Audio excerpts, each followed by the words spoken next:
Bismillahirrahmanirrahim. Assalamualaikum warahmatullahi wabarakatuh. Baiklah teman-teman, perkenalkan nama saya Zulfirman. Dalam video pembelajaran ini, kami akan mempresentasikan atau menjelaskan materi mengenai strategi Islam dalam perencanaan pembangunan ekonomi. Di sini terdapat beberapa poin penjelasan, dimulai dari saya sendiri yang akan menjelaskan poin pertama, yakni paradigma manusia sebagai makhluk terhormat. Hubungan paradigma manusia sebagai makhluk terhormat dengan perencanaan pembangunan ekonomi terdapat dalam peran manusia itu sendiri.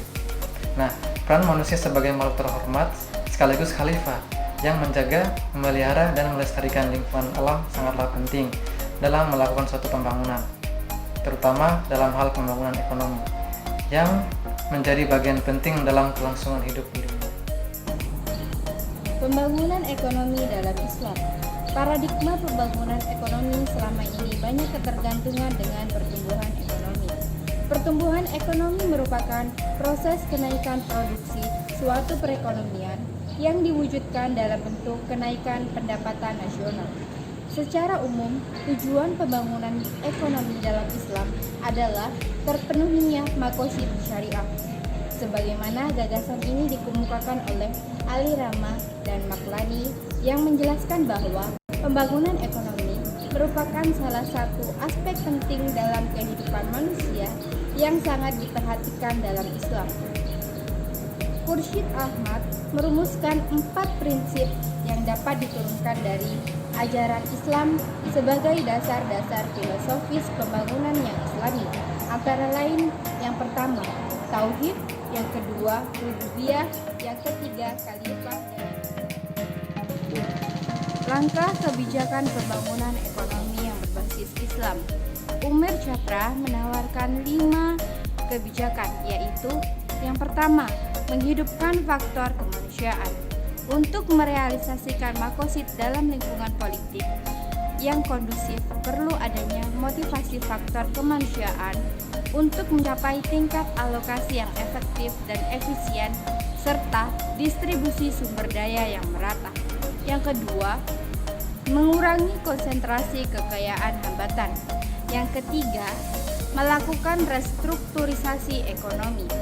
Untuk menciptakan iklim sosioekonomi yang baik, perlu juga adanya formasi kapital yang mendukung dengan memperbaiki iklim investasi yang kondusif serta menghapuskan hambatannya. Untuk menciptakan iklim investasi yang baik, tentunya harus didukung oleh pembangunan infrastruktur sosial dan fisik.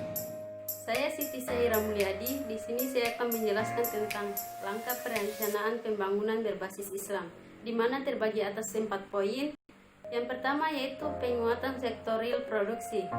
Terbagi atas 2 kebijakan, yaitu kebijakan pertama untuk memperkuat posisi lembaga keuangan syariah dan instrumen pembiayaan syariah yang ada, perlu disinergitas antara LKS dan LKK, karena semua jenis transaksi dan produksi keuangan syariah memiliki korelasi yang sangat kuat dengan sektor real. Kemampuan pemerintah menyiapkan sejumlah proyek investasi real yang mampu menyerap dana dalam jumlah besar sekaligus memiliki proyek yang baik. Kemampuan Bank Indonesia dan kalangan industri perbankan syariah sendiri, terutama bank konvensional. Poin kedua yaitu ketersediaan jaringan pengaman melalui dana sosial. Di sini pemerintah dapat pula memanfaatkan instrumen zakat, infak, dan wakaf. Ada sejumlah kebijakan yang dapat dilakukan. Yang pertama yaitu mengoptimalkan potensi dana BUMN. Kedua, meningkatkan optimalisasi penghimpunan dan pendayagunaan zakat.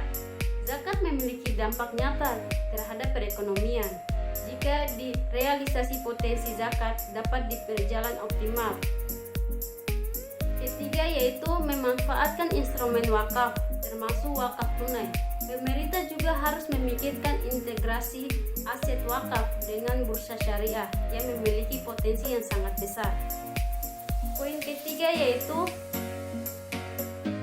dukungan pembiayaan produktif.